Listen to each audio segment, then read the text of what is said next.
Selamat datang di Edu Channel. Channel yang memuat seputar informasi dunia pendidikan. Selanjutnya, jangan lupa like dan subscribe ya. Bismillahirrahmanirrahim. Assalamualaikum warahmatullahi wabarakatuh. Bapak Ibu yang kami hormati, mohon izin kali ini kami akan memandu kembali untuk berdiskusi bersama, belajar bersama dalam rangka untuk mengingat kembali tentang prinsip pembelajaran dan asesmen yang akan diterapkan dalam kurikulum Merdeka. Selama beberapa menit ke depan, coba kami ulas kaitannya dengan prinsip-prinsip pembelajaran dan juga prinsip asesmen, kemudian bentuk asesmen dan juga instrumen asesmen yang digunakan dalam kurikulum Merdeka. Oke, pada kegiatan kali ini kita akan coba bedah seperti apa prinsip-prinsip pelajaran yang harus kita terapkan dalam kurikulum Merdeka. Nah, tentunya ada 5 prinsip pembelajaran yang harus kita terapkan dalam kurikulum Merdeka agar pembelajaran yang kita berikan atau kita laksanakan di kegiatan sehari-hari itu dapat menuntun semua peserta didik untuk bisa mencapai tujuan pembelajaran secara utuh, sehingga target atau capaian pelajaran bisa dicapai secara utuh dan holistik dan juga bisa menghasilkan membentuk karakter profil pelajar Pancasila. Ada 5 prinsip pembelajaran yang harus kita terapkan dalam kurikulum Merdeka. Yaitu yang pertama adalah dalam merancang kegiatan pembelajaran itu kita harus mempertimbangkan tahap perkembangan dan tingkat pencapaian peserta didik saat ini. Hal ini tentu saja harus kita sesuaikan dengan kebutuhan belajar serta dapat mencerminkan karakteristik dan perkembangan yang beragam sehingga pembelajaran akan menjadi lebih bermakna dan menyenangkan atau boleh kita sebut dengan istilah meaningful learning, pembelajaran yang bermakna. Nah, apa saja hal-hal yang perlu kita lakukan? Yang pertama adalah melakukan analisis kondisi siswa. Ini nanti kita lakukan namanya asesmen diagnostik. Kemudian yang kedua adalah melihat tahap perkembangan pada setiap siswa, karena setiap siswa itu unik atau bersifat beragam atau heterogen. Kemudian kita juga diharapkan bisa menganalisis tentang lingkungan sekolah. Kemudian yang keempat, kita harus mampu menyusun alur tujuan pelajaran sesuai dengan tahap perkembangan peserta didik. Kenapa? Karena pembelajaran harus berorientasi atau berpusat pada siswa atau peserta didik. Kemudian yang terakhir adalah kita diharapkan mampu melihat tentang segala sesuatu dari sudut pandang peserta didik, atau student oriented, pembelajaran yang berorientasi kepada siswa.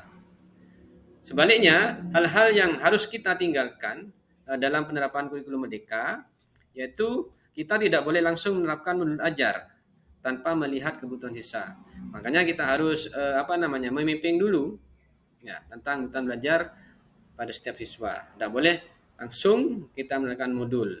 Nanti akan mengakibatkan capaian pembelajaran tidak bisa berjalan optimal. Karena setiap siswa beragam kompetensi dan beragam karakternya. Kemudian kita mengabaikan tahap perkembangan maupun pengetahuan yang dimiliki oleh siswa sebelumnya. Nah, ini harus kita hindari ya. Selanjutnya, menyamaratakan metode pembelajaran. Nah, apalagi ini? Tidak semua siswa memiliki gaya belajar yang sama. Seperti yang sudah dijelaskan pada pertemuan sebelumnya bahwa ada 3 gaya belajar setiap siswa yang berbeda satu sama lain. Kemudian kita harus menghindarkan atau meninggalkan melihat segala sesuatu dari kepentingan pejabat sekolah atau pendidik. Nah, sehingga kalau ini terjadi maka siswa akan menjadi objek pembelajaran, bukan sebagai subjek pembelajaran. Kemudian pembelajaran yang terlalu sulit sehingga menurunkan motivasi peserta didik. Nah, apalagi ini kita sudah punya data tentang bagaimana data awal siswa, kemudian pembelajaran terlalu sulit maka akan mengalami demotivasi kepada peserta didik.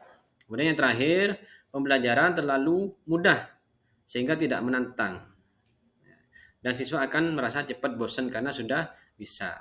Nah, itulah kira-kira hal-hal yang perlu dilakukan dan perlu kita tinggalkan ya dalam rangka merancang belajar yang mempertimbangkan tahapan perkembangan dan pencapaian peserta didik. Selanjutnya yang kedua adalah pembelajaran dirancang dan dilaksanakan untuk membangun kapasitas peserta didik ya untuk menjadi pembelajar sepanjang hayat. Nah, hal-hal yang harus kita lakukan dalam implementasi kurikulum merdeka, pertama, mempertimbangkan berbagai stimulus yang bisa digunakan dalam proses pembelajaran. Kemudian yang kedua, memberikan kesempatan kolaborasi, memberikan pertanyaan pemantik, dan mengajarkan pemahaman bermakna. Kemudian yang ketiga, pembelajaran yang sangat atau yang erat dalam bentuk umpan balik dari pendidik dan peserta didik dan juga dari peserta didik kepada peserta didik. Sehingga pembelajaran itu berjalan multi arah. Tidak hanya pembelajaran searah, yaitu dari guru kepada peserta didik. Kemudian yang terakhir adalah pembelajaran yang melibatkan peserta didik dengan memberikan pertanyaan yang membangun pemahaman bermakna. Nah, sehingga dalam proses pembelajaran benar-benar berorientasi atau berpusat kepada siswa.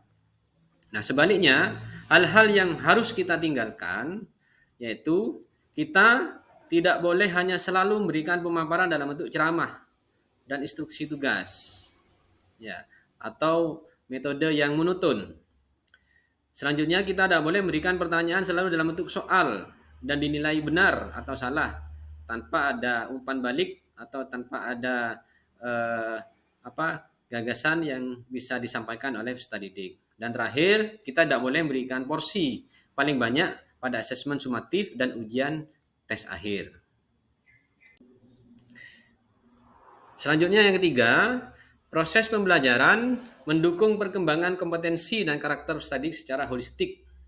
Nah, hal-hal yang harus kita lakukan dalam implementasinya, yaitu kita harus menggunakan berbagai metode pembelajaran mutakhir, yaitu pembelajaran yang berbasis NKRI, pembelajaran berbasis masalah, dan berbasis proyek atau berbasis tantangan. Kemudian yang kedua, kita harus melihat berbagai perspektif yang mendukung kognitif, sosial, emosi, dan spiritual. Atau kita menggunakan berbagai point of view, ya, berbagai sudut pandang. Nah, sehingga bisa memandang siswa secara utuh, ya tidak secara parsial, tapi secara satu kesatuan.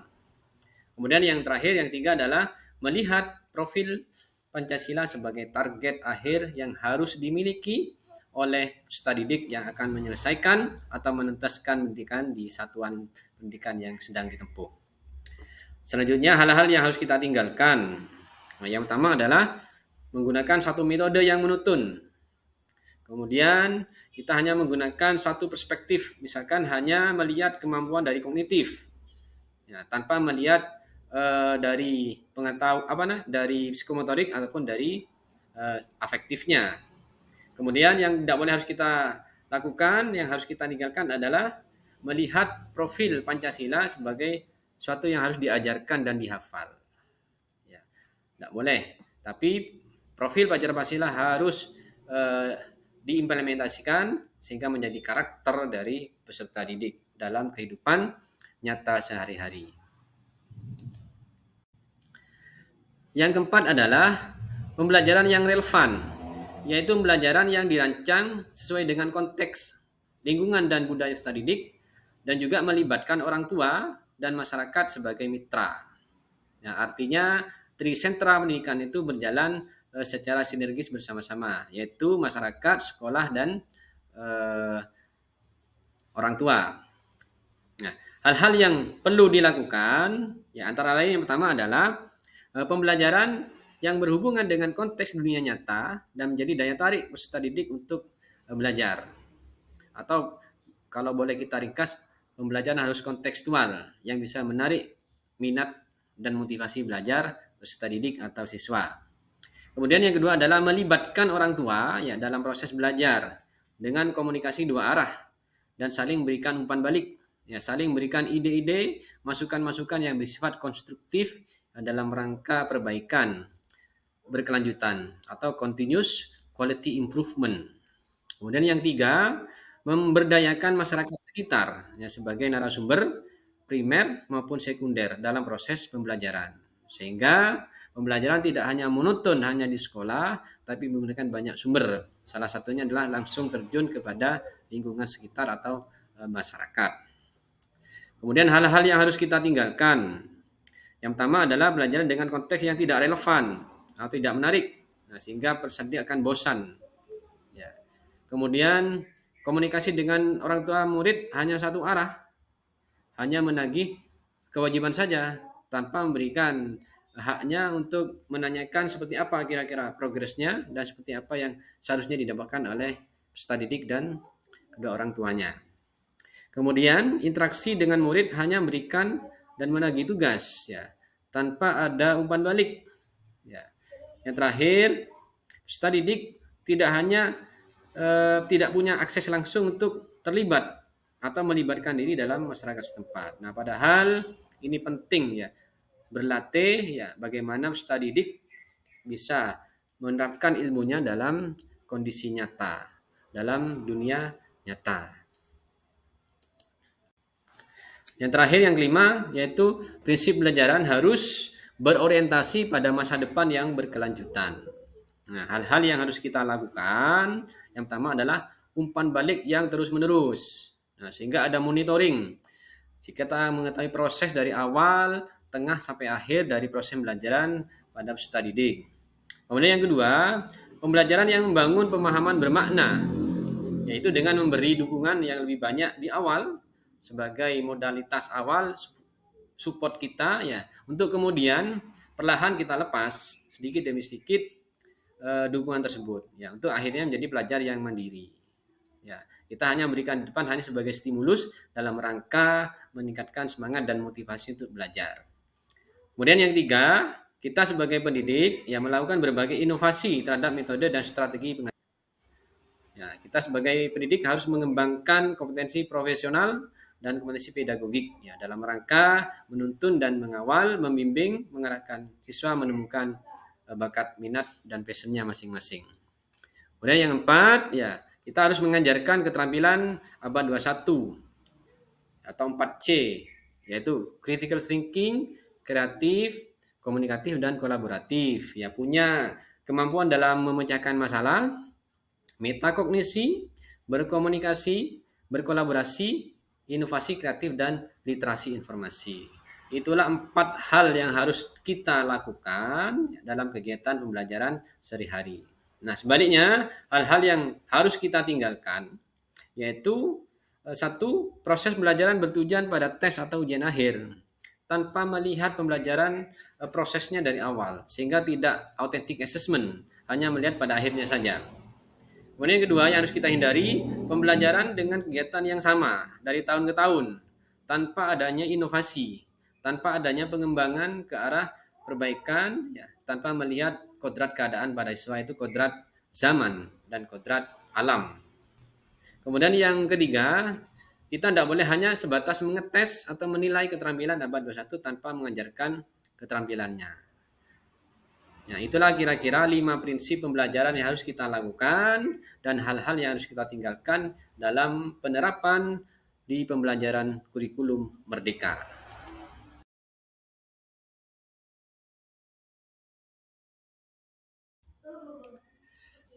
Selanjutnya ada 5 prinsip asesmen dalam kurikulum Merdeka.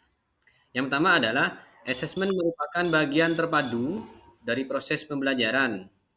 Kita harus memfasilitasi pembelajaran, juga menyediakan informasi yang holistik sebagai umpan balik untuk pendidik, peserta didik, dan orang tua, nah, agar dapat memandu mereka dalam menentukan strategi pembelajaran yang selanjutnya.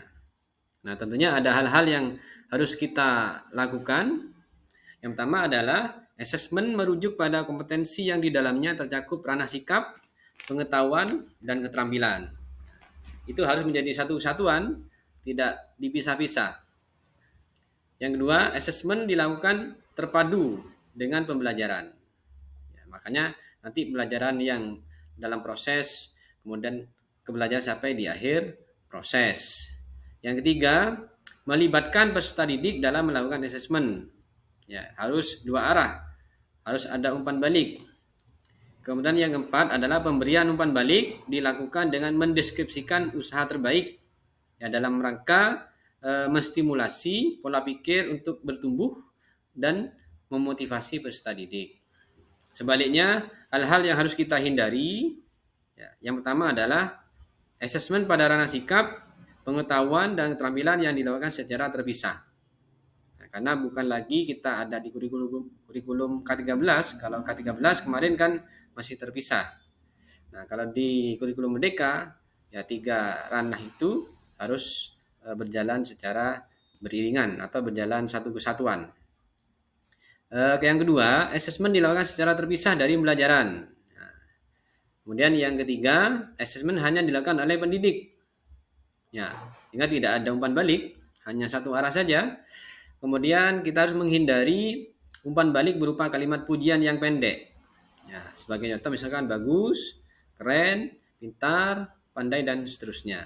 Akan tapi berikan kalimat yang positif ya sehingga bisa meningkatkan gairah dan motivasi siswa untuk belajar yang berkelanjutan. Kemudian yang kedua, asesmen dirancang dan dilakukan sesuai dengan fungsi asesmen tersebut. Ya, guru punya keleluasaan untuk menentukan teknik dan waktu pelaksanaan. Ya, sehingga asesmen bisa berjalan efektif dalam rangka pencapaian tujuan pembelajaran oleh peserta didik. Nah, hal-hal yang perlu kita lakukan, yang pertama adalah satu, kita harus membangun komitmen bersama dan menyusun perencanaan asesmen yang berfokus pada asesmen formatif, ya, asesmen proses. Kemudian yang kedua, menggunakan beragam jenis teknik dan instrumen penilaian, baik itu pada penilaian formatif ataupun sumatif, sesuai dengan karakter mata pelajaran, capaian pembelajaran, tujuan pembelajaran, dan kebutuhan peserta didik. Nah, itu harus diperhatikan semuanya. Yang ketiga, asesmen dilakukan dengan alokasi waktu yang terencana. Nah, sehingga peserta didik tidak secara tiba-tiba akan mengikuti atau akan mendapatkan penilaian. Tapi ada komunikasi sebelumnya sehingga umpan balik dan perencanaan itu bisa berjalan secara baik dan terencana. Yang keempat adalah kita harus mengkomunikasikan pada peserta didik tentang jenis, teknik, dan instrumen penilaian yang digunakan. Ya, kisi-kisi penilaian akan diberikan itu peserta didik harus tahu. Ya, inilah yang dinamakan dengan pembelajaran yang berpusat atau berorientasi peserta didik. Ya, peserta didik akan menyiapkan penilaian sebaik mungkin ya sehingga komunikasi intent antara guru dan peserta didik itu berjalan dengan baik. Sebaliknya, hal-hal yang harus kita hindari itu yang pertama itu penilaian hanya pada penilaian akhir saja, yaitu pada sumatif, ya tanpa melihat penilaian proses atau formatifnya. Kemudian yang kedua, tidak menggunakan instrumen penilaian. Nah ini tidak boleh. Ini mau mengukur atau menilai, tapi alatnya atau instrumennya tidak disiapkan secara jelas. Kemudian yang ketiga, asesmen dilakukan mendadak, tanpa terencana. Peserta didik akan akan merasa belum siap, ya, karena belum ada komunikasi yang intens antara guru dan peserta didik kapan dilakukan penilaian, sehingga akan mengakibatkan unfokus ya peserta didik karena merasa tiba-tiba atau kaget itu tadi. Yang keempat, jenis teknik dan instrumen asesmen hanya dipahami oleh pendidik. Ya, tidak boleh. Tapi juga siswa juga harus tahu. Makanya kisi-kisi penilaian itu sangat penting diberikan sebelum dilakukan proses penilaian atau proses asesmen. Selanjutnya, asesmen dirancang secara adil, proporsional, valid, dan dapat dipercaya atau reliable. Ya, sehingga bisa menjelaskan kemajuan belajar dan menentukan keputusan tentang langkah yang akan diambil selanjutnya. Nah, hal-hal yang harus kita lakukan, yang pertama adalah asesmen dilakukan dengan memenuhi prinsip keadilan, tanpa ada intervensi atau pengaruh dari latar belakang peserta didik, ya, sehingga mengeliminir subjektivitas, tapi objektif. Yang kedua, menerapkan moderasi asesmen, yaitu koordinasi antara pendidik atau guru ya untuk menyamakan persepsi, kriteria, sehingga tercapai prinsip keadilan. Kemudian yang tiga, menggunakan instrumen asesmen yang mampu mengukur capaian kompetensi dengan tepat. Nah, tentu instrumen ini harus disesuaikan dengan capaian kompetensi, disesuaikan dengan tujuan pembelajaran, disesuaikan dengan lingkup materi yang akan diukur atau akan di-assessment atau dinilai. Sebaliknya, hal-hal yang harus kita hindari, yang pertama adalah asesmen lebih menguntungkan peserta didik karena latar belakang tertentu, sehingga ada unsur subjektivitas, karena masih melihat latar belakang dari murid. Apakah ada hubungan kekerabatan atau hubungan kekeluargaan, yaitu sehingga akan menyebabkan subjektivitas. Yang kedua, adanya unsur subjektivitas dalam asesmen, ya, yang baru saya katakan. Kemudian yang terakhir adalah menggunakan instrumen asesmen yang tidak sesuai dengan tujuan dan aktivitas pembelajaran. Nah, ini rasa-rasanya tidak sangat lucu manakala instrumen yang digunakan dengan tujuan yang akan dinilai, aktivitas belajar akan dinilai, tapi tidak sinkron dengan instrumen yang digunakan. Nah, kalau diibaratkan kalau membuat kue itu, alat-alat yang digunakan itu tidak cocok dengan kue apa yang akan dibuat. Nah, itu kira-kira analoginya.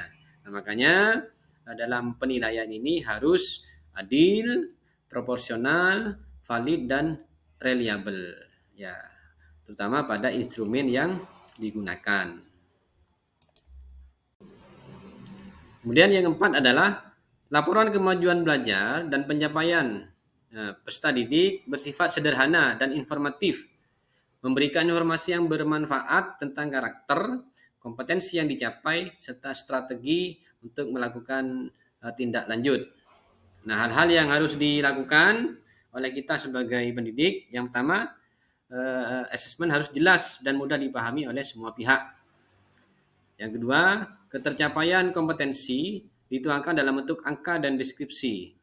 Ya, artinya dalam bentuk kuantitatif untuk satuan nilainya, kemudian secara kualitatif untuk mendeskripsikan tentang capaian pembelajarannya.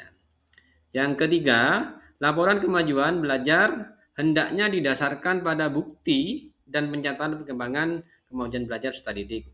Artinya asesmen harus autentik, penilaian harus autentik, harus secara asli atau nyata yang bisa menggambarkan tentang capaian atau kemajuan belajar dari peserta didik. Kemudian yang keempat, laporan kemajuan belajar digunakan sebagai dasar penerapan strategi untuk tindak lanjut untuk pengembangan kompetensi pendidik. Nah, sebelum lanjut pada CP selanjutnya, itu kita harus tahu bagaimana apakah CP dan TP yang sedang dipelajari sudah tercapai atau belum. Nah, itu perlunya asesmen yang yang benar-benar bisa mengcapture, ya, bisa memotret tentang kemajuan peserta didik, ya, dalam rangka lanjut kepada CP atau pada lingkup materi selanjutnya. Baliknya, hal-hal yang harus kita hindari, yang pertama adalah bahasa yang kompleks dan terlalu ilmiah, sehingga menimbulkan ketidakpahaman tentang apa maksud ataupun tujuan dari penilaian. Ya, apalagi kalau narasinya atau redaksinya ambigu, akan mengakibatkan kebingungan pada peserta didik. Yang kedua, penggunaan kalimat yang negatif, ya tidak boleh. Nah, ini namanya deficit based thinking, ya, berpikir negatif. Seharusnya adalah ABCD, ya, asset based community development, atau berpikir positif. Yang ketiga, ketercapaian kompetensi dituangkan hanya dalam bentuk angka, ya, tanpa ada deskripsi yang jelas. Apa maksudnya? Misalkan peserta didik mendapatkan nilai 75. Apa maksudnya 75 ini pada CP berapa atau pada TP yang mana kalau tidak disertai dengan deskripsi capaian pembelajaran. Selanjutnya yang keempat, laporan kemajuan belajar tidak didasarkan pada bukti dan pencatatan perkembangan kemajuan belajar, didasarkan pada bukti yang tidak mencukupi atau tidak tidak autentik. Nah, sehingga bisa jadi kalau tidak ada data yang lengkap, tidak ada data yang valid, atau instrumen yang kurang reliable, maka penilaian juga tidak akan bisa menggambarkan secara nyata dari kompetensi dan capaian peserta didik.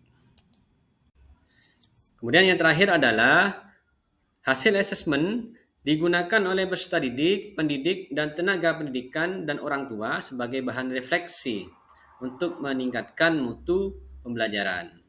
Nah, karena kita tahu bahwa orientasi dari penerapan kurikulum Merdeka adalah pembelajaran yang berkelanjutan, ya, tujuan belajar yang berkelanjutan atau kita kenal dengan istilah sustainable development goal, ya, pengembangan tujuan yang berkelanjutan. Makanya hal-hal yang harus kita lakukan, satuan pendidikan harus memiliki strategi yang jitu, strategi yang pas, ya, strategi yang relevan agar hasil asesmen bisa digunakan sebagai refleksi oleh peserta didik atau murid, oleh pendidik atau guru, tenaga pendidikan, dan orang tua, yang untuk meningkatkan mutu pembelajaran.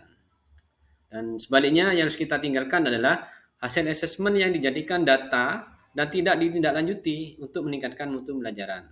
Sehingga hasilnya hanya diarsip saja tanpa ada perencanaan untuk tindak lanjut ke depan. Hasil asesmen dijadikan perbandingan antara peserta didiknya, tidak boleh. Ya, kenapa? Karena setiap peserta didik punya keunikan, punya kecerdasan yang masing-masing berbeda, ya, bersifat heterogen. Tidak boleh membandingkan antara peserta didik. Ya, itu prinsip-prinsip asesmen yang harus kita lakukan sebagai guru, ya, dalam menerapkan kurikulum Merdeka di satuan pendidikan masing-masing. Baik Bapak Ibu, hanya sekedar mengingat kembali tentang apa perbedaan antara asesmen, penilaian, dan evaluasi. Asesmen adalah upaya untuk mendapatkan data atau informasi dari proses dan hasil pembelajaran yang dibandingkan dengan tujuan atau kriteria atau capaian pembelajaran. Nah, sekali lagi adalah data atau informasi yang dari hasil atau proses pembelajaran dibandingkan dengan tujuan, kriteria, atau capaian pembelajaran. Kemudian, kalau penilaian atau grading adalah proses penyematan atribut atau dimensi atau kuantitas, dapat berupa angka atau huruf, terhadap hasil asesmen dengan cara membandingkannya terhadap suatu instrumen standar tertentu. Jadi kalau penilaian itu penyematan angka atau huruf dari hasil penilaian dari instrumen yang diberikan. Yang terakhir, evaluasi atau evaluation adalah proses pemberian status atau keputusan atau klasifikasi terhadap suatu hasil asesmen dan penilaian. Nah, jadi yang paling akhir adalah evaluasi, ya, karena evaluasi ini memberikan keputusan untuk memberikan status, ya, dan juga klasifikasi dari dua proses sebelumnya yang dilakukan, yaitu proses asesmen dan penilaian. Oke, secara umum asesmen itu, ya, tentunya dalam kurikulum Merdeka ini yang digunakan itu ada 3 macam. Yang pertama adalah assessment as learning, ya, yaitu asesmen yang digunakan sebagai proses refleksi dari pembelajaran yang dilakukan. Nah, ini masih dalam kategori masuk ke asesmen formatif. Kemudian yang kedua, assessment for learning, yaitu asesmen untuk perbaikan, nah, untuk remedial, ya, dari proses pembelajaran yang dilakukan. Kemudian yang terakhir adalah assessment of learning, yaitu asesmen sebagai evaluasi pada akhir proses pembelajaran. Nah, kalau assessment of learning ini memberikan keputusan apakah peserta didik atau siswa bisa lanjut atau belum bisa lanjut kepada CP atau pada lingkup materi selanjutnya. Nah, itulah kira-kira apa yang dimaksud dengan assessment as learning, assessment for learning, dan assessment of learning.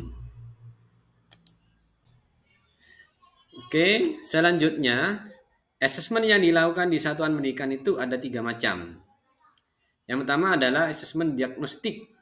Nah, ini assessment yang dilakukan oleh kita sebagai guru sebelum menyusun modul atau sebelum proses pembelajaran.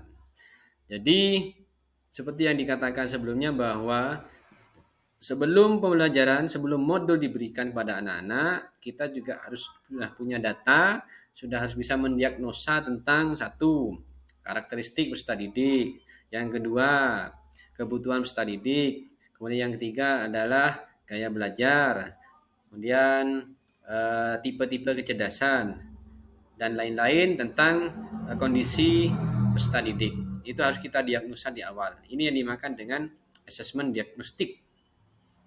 Yang kedua adalah asesmen formatif, yaitu asesmen yang kita lakukan saat proses ya, atau sepanjang pembelajaran, sehingga jenjangnya ada awal, tengah, dan akhir pembelajaran. Kemudian yang terakhir adalah asesmen sumatif, yaitu asesmen yang dilakukan pada akhir pembelajaran. Nah, setelah selesai satu atau lebih rangkaian materi, atau pada saat akhir semester, itu juga disebut sebagai asesmen sumatif. Nah, nanti sebagai apa ini, assessment of learning ya, sebagai penentu keputusan. Oke, kemudian yang pertama adalah asesmen diagnostik. Nah, adapun tujuan asesmen diagnostik secara umum adalah untuk mendiagnosis kemampuan dasar siswa dan mengetahui kondisi awal siswa. Nah, asesmen diagnostik terbagi menjadi diagnostik non kognitif dan asesmen diagnosis kognitif. Tujuan dari masing-masing diagnostik adalah untuk yang non kognitif, yaitu untuk mengetahui kesejahteraan psikologi dan sosial dan emosional pada siswa. Kemudian yang kedua, mengetahui aktivitas selama belajar di rumah. Kemudian mengetahui kondisi keluarga siswa. Kemudian juga bertujuan untuk mengetahui latar belakang pergaulan siswa. Kemudian yang terakhir adalah untuk mengetahui gaya belajar, karakter, serta minat siswa. Selanjutnya, tujuan asesmen diagnostik yang kognitif yang pertama adalah untuk mengidentifikasi capaian kompetensi pada siswa. Selanjutnya yang kedua, menyesuaikan pembelajaran di kelas dengan kompetensi rata siswa. Yang ketiga adalah untuk memberikan kelas remedial atau pelajaran tambahan kepada siswa yang kompetensinya di bawah rata-rata. Nah, itulah Bapak Ibu kira-kira apa yang dimaksud dengan asesmen diagnostik, kemudian apa tujuan dari asesmen diagnostik, ya diagnostik non kognitif dan juga diagnostik kognitif. Nah, selanjutnya contoh dari asesmen diagnostik non kognitif. Nah, contoh kegiatan pelaksanaannya, kita bisa meminta siswa untuk mengekspresikan perasaannya selama belajar di rumah serta menjelaskan aktivitasnya. Nah, kegiatan ini siswa boleh mendeskripsikan dengan cara bercerita, boleh. Kemudian menuliskan secara tertulis juga dalam bentuk narasi atau paragraf boleh, atau dalam bentuk visual, yaitu menggambar bagaimana aktivitas yang mereka lakukan atau perasaannya selama belajar di rumah.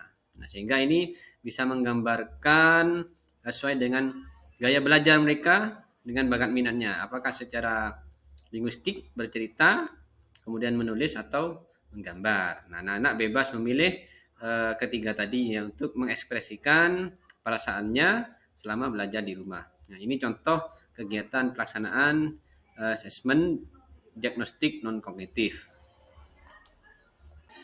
Kemudian kalau contoh yang asesmen diagnostik kognitif, misalkan kita sebagai guru matematika.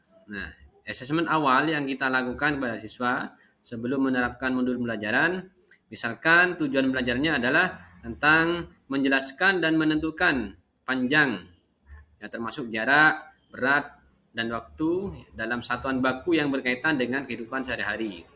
Kemudian prasyarat tujuan belajarnya adalah mendeskripsikan dan menentukan hubungan antar satuan baku untuk panjang, berat, dan waktu yang sama. Nah, kalau yang kognitif itu kita petik atau kita berikan stimulus dengan berikan gambar, yaitu gambar pensil dan juga gambar alat ukur ya berupa penggaris. Nah, itu siswa diminta untuk menera ya, atau mengukur berapa kira-kira panjang dari pensil ya dengan menggunakan alat ukur penggaris. Nah, itu soalnya bisa berupa pilihan tunggal, boleh juga bisa berupa jawaban pendek. Nah, itu terserah Bapak Ibu. Nah, ini di contoh ini disediakan dalam bentuk pilihan tunggal. Ya, jadi anak-anak diminta untuk mengukur ya berapa panjang pensil. Nah, dari soal itu yang kita berikan, nah, ada berapa jawaban.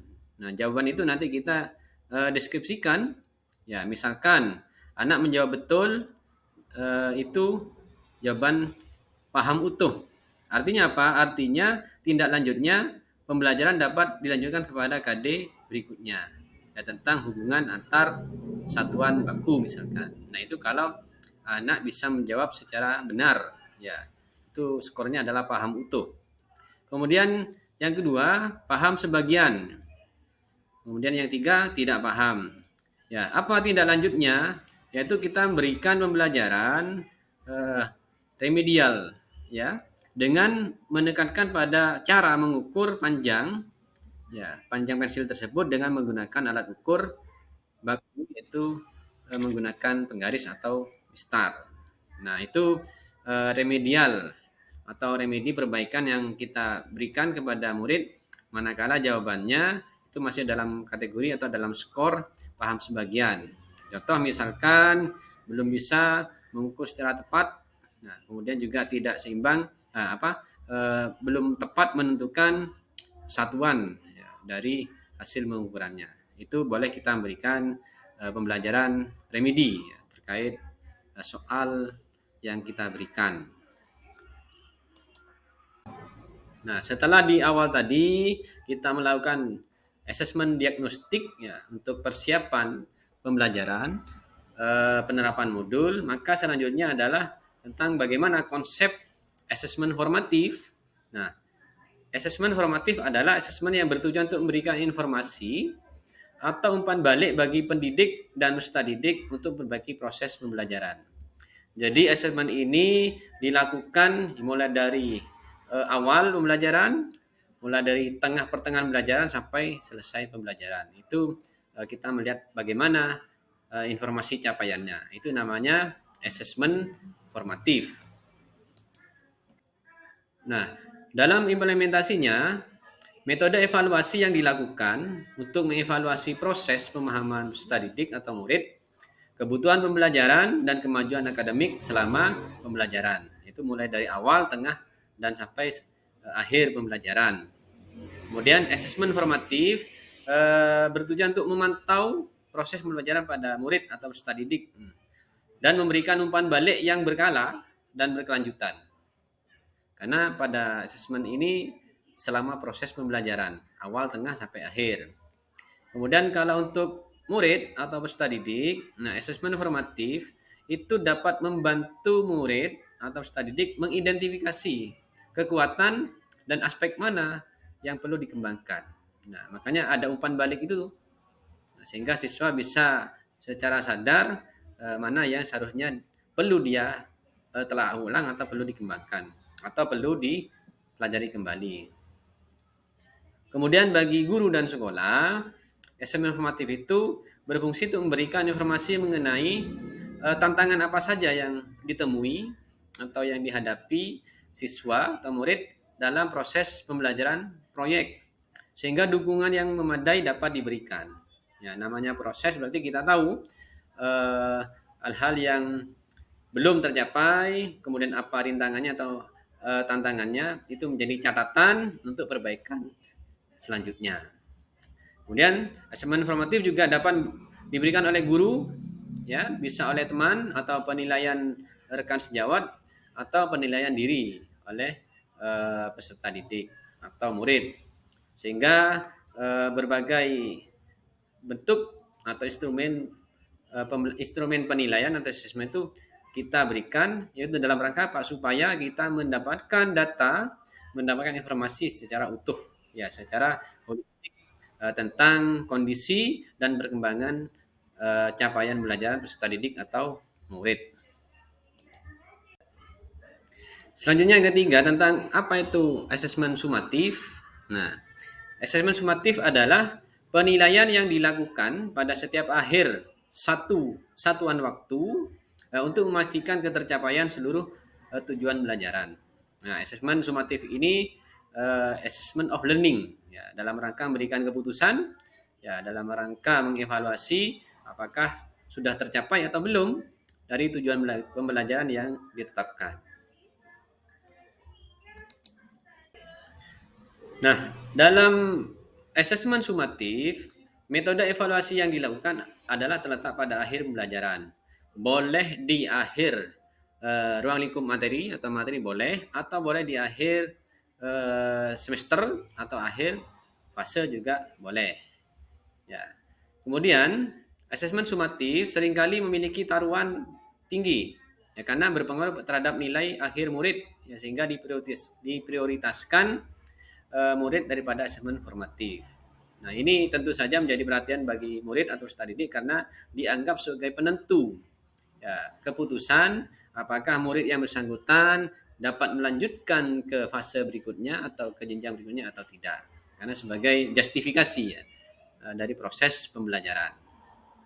Yang terakhir, nah, umpan balik dari asesmen hasil akhir ini atau asesmen sumatif ini bisa digunakan untuk mengukur perkembangan murid atau peserta didik, ya, dalam rangka memandu kita sebagai guru dan sekolah untuk merancang aktivitas mereka untuk proyek berikutnya.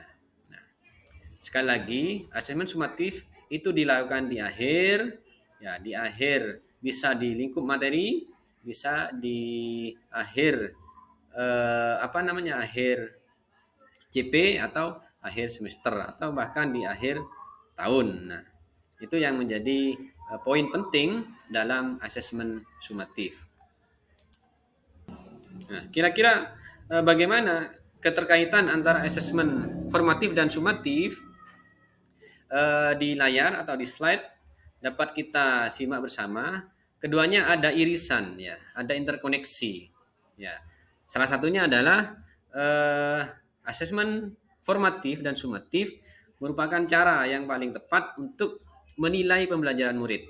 Ya, kenapa? Karena asesmen formatif itu mulai dari awal, tengah, sampai akhir. Nah, akhir ini kaitannya juga berkaitan dengan sumatif. Kemudian yang kedua merupakan kesempatan ya untuk menerima dan memberikan umpan balik. Ya, apalagi yang formatif ini itu menilai atau menyimak progres perkembangan murid mulai awal sampai akhir sehingga ketemu bagaimana progresnya.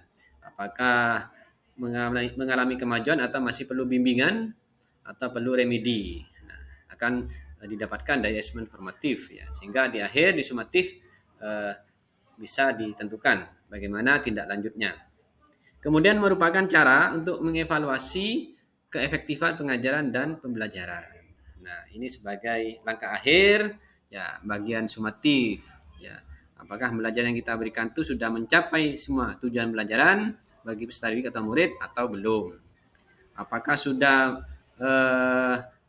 melampaui dari KKTP atau belum? Nah, itu bisa diketahui dari pembelajaran sumatif. Nah, sehingga kedua penilaian ini atau asesmen ini sangat penting bagi kita sebagai guru, ya, dalam rangka untuk melihat proses dan hasil belajar dari peserta didik atau siswa.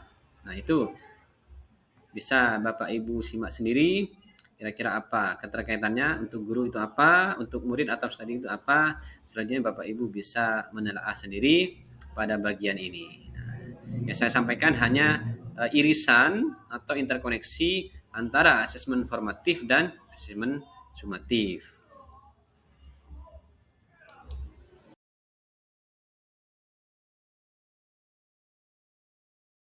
Oke, selanjutnya kira-kira bentuk asesmen formatif dan sumatif itu seperti apa? Nah, secara garis besar itu modelnya atau bentuknya ada dua, yaitu secara tertulis dan secara tidak tertulis. Nah, kalau secara tertulis, asesmen formatif dan sumatif itu yang tertulis bisa berupa refleksi, ya, refleksi dari hasil pembelajaran. Apakah pada setelah menyelesaikan satu CP, apakah setelah selesai melakukan satu ruang lingkup materi. Kemudian juga bisa berbentuk IC, ya, jawaban jawaban panjang, ya, IC. atau tes subjektif kepada murid. Ya, bisa juga berupa poster. Ya, poster. Kemudian juga bisa berupa jurnal hasil belajar maupun berupa tes, ya, tes tertulis. Ya, nanti kita lihat seperti apa bentuknya ya. Nah, cuma di bagian ini kita melihat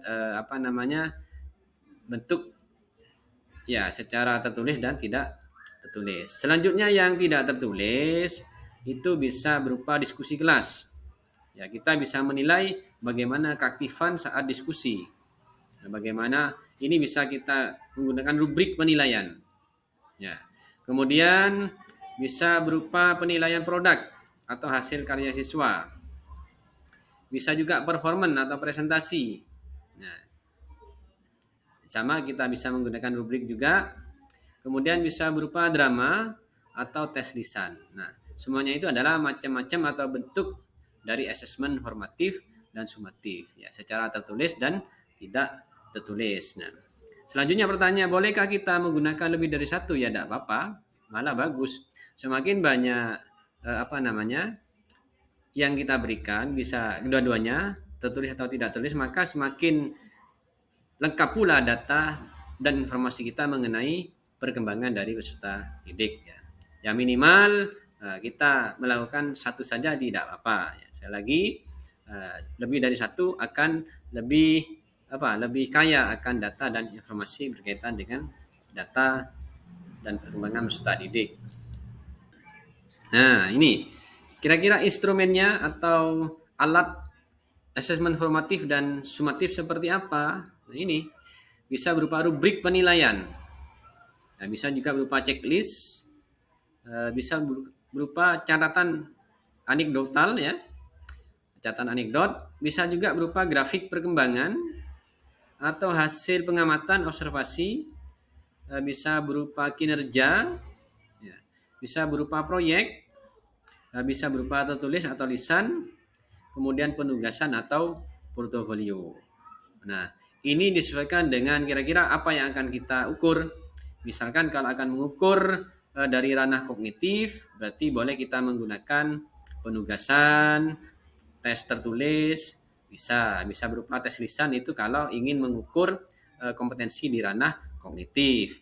Kalau ingin melihat ranah psikomotorik keterampilan, ya bisa berupa portofolio, ya, bisa proyek, ya bisa juga berupa kinerja.